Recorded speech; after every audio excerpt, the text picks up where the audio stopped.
Intelligenza versus conoscenza. Torniamo alla domanda. Una macchina può mai essere considerata veramente intelligente? Nel 1980, John Searle, un filosofo americano, ha creato un test diverso. Proprio così. L'intelligenza artificiale non è un concetto nuovo, poiché è stata sviluppata e testata nel corso della storia. Il test si chiama argomento della stanza cinese o Chinese Room Argument. Approfondiamo.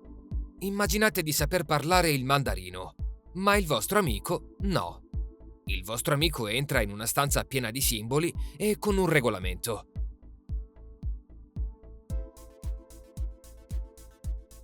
Il regolamento dice: quando vedi questo simbolo, rispondi con quel simbolo. Siete fuori dalla stanza e state inviando al vostro amico un messaggio in mandarino. Il vostro amico, all'interno della stanza, non capisce il mandarino, ma segue il regolamento. Guarda i simboli, capisce lo schema e risponde di conseguenza.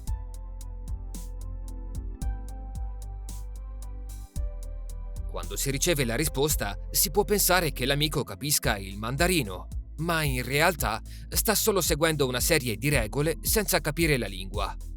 Questo test vuole dimostrare che conoscenza e intelligenza sono due cose molto diverse.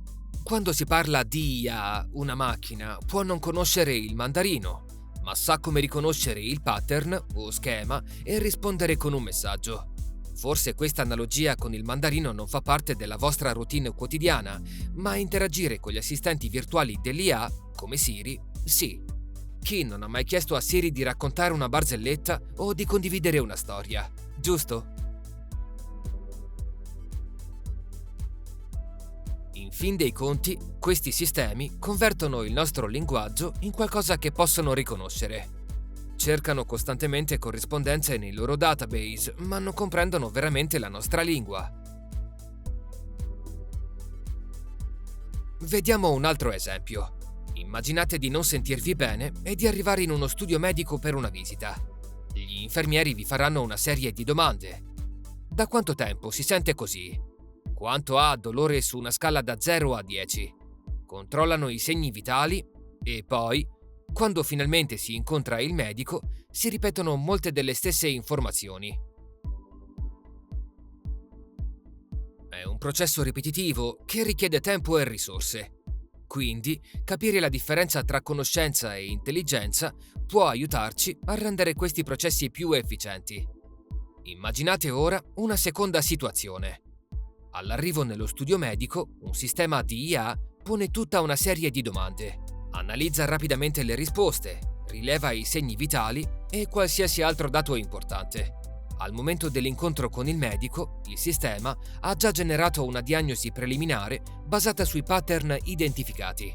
Il sistema snellisce il processo, consentendo al medico di rispondere alle vostre necessità in modo più efficiente.